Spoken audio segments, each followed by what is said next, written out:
The next kind of words which you use most often are synonyms and antonyms. Now what are synonyms? Synonyms are nothing but the similar meaning words. All the words which have similar meaning are called synonyms. And what is antonym? Antonym is nothing but the opposite of that. All those words which do mean the opposite of the meaning are called the antonyms. Now you need to know synonyms and antonyms for one good reason. That is so that you make your conversation or your presentation or your written script, anything more interesting, engaging, and you can express it better. You can always use them as adjectives and for explaining same thing, for emphasizing more. You need to know these words. Only when you know more of synonyms can you express things in a much better way. So imagine you have the word cost and you also have the word price. Now under cost, people do use them as synonyms, right? It means the amount paid for certain thing or amount used for making certain thing. But they have two different meanings and relevance. Those words which are synonyms have similar meanings. You should be knowing where exactly to use that.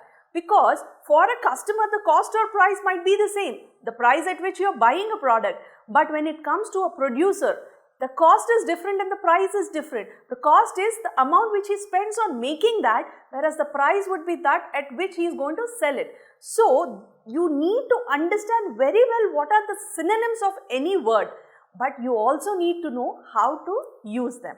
Now come to antonyms. Now what are antonyms? Antonyms are those words which give a opposite meaning of a given word, right? Now if I take the word dirty, now what is the opposite of that? Dirty means something which is not clean. So if you remove that not, it becomes clean. So a dirty, the antonym would be clean. This is the way you need to learn each time you get a new word into your vocabulary. Through reading, writing, listening, speaking, any kind of vocabulary, when it comes across to you as a new word, if you know what are the synonyms of that word and what are the antonyms of that word, that's it. You already got 20 new words. Imagine the vocabulary would just increase by 20 words. That is how you need to build your vocabulary. Antonyms can be broadly categorized under three heads. That can be graded, complementary and relational. Now graded is those words which can be used as a superlative or something less than that. That is, look at the example fair and dark. Now the opposite of fair is dark, but somebody who is not fair doesn't mean they are dark.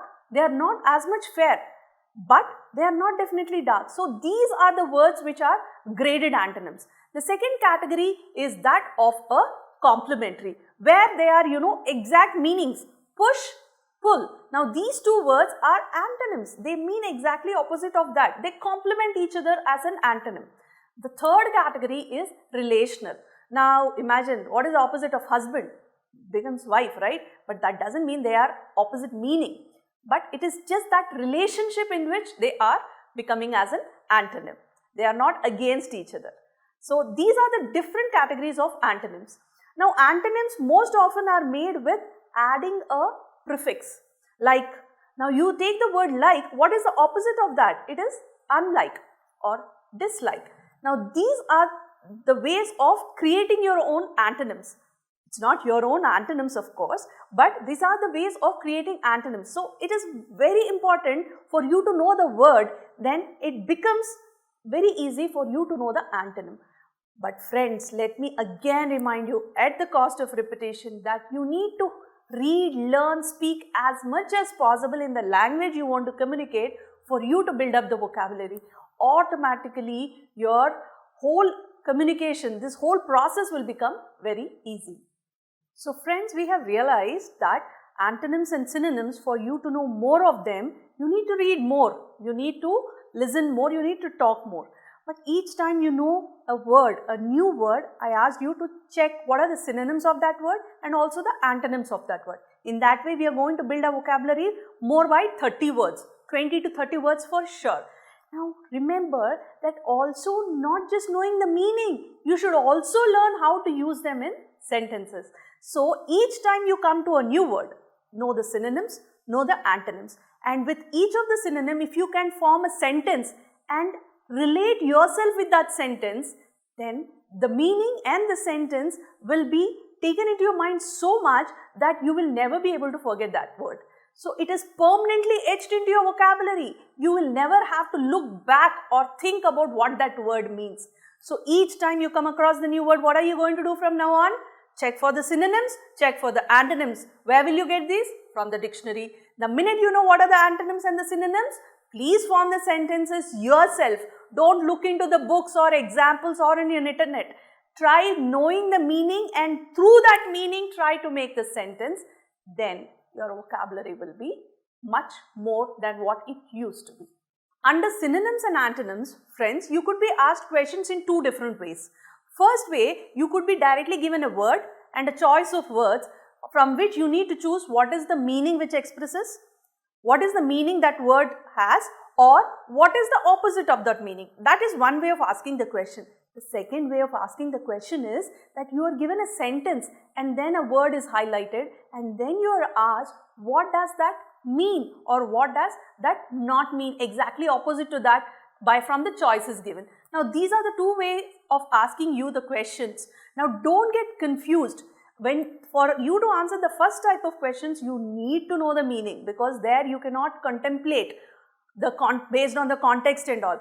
But when you are given sentences, please read the sentence carefully. Maybe you will be able to understand the meaning of the word based on the connotation used by the speaker or the narrator, and then you can deduct or deduce the meaning of such word. So it becomes that way a little simpler when the question of synonym or antonym is in the form of a sentence. So, but for that you need to again build up your words and know more of words with lots of synonyms and lots of antonyms. Now let's take up an example of such sentences where the question can be asked. Take the sentence, trying to control everything your teens do can impede their growth. To advance their development, allow them to make some decisions on their own. Now the word highlighted here is impede. You might know the meaning of the word impede or not, but look at the context in which it is used. The sentence says trying to control everything your teens do, that is teenagers. Teens is nothing but teenagers here. Trying to control what the teenagers do can impede their growth. The minute you see ill, these are I was talking about the prefixes which are used to make a word into an antonym. These are the words. This is one of those kinds. Impede their growth. Now the second sentence says to advance their development, allow them to make some decisions on their own.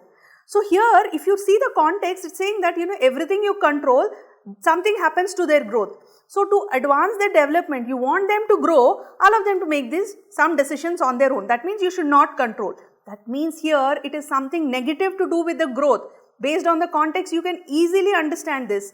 Now, what does that mean, negative of growth? That is, which will stop from growth. That is, here the choices given are hamper, predict and improve. So, what is that which will stop from growth? That is hamper. Now, this is the way how you need to understand when antonyms or synonym questions are based on sentences.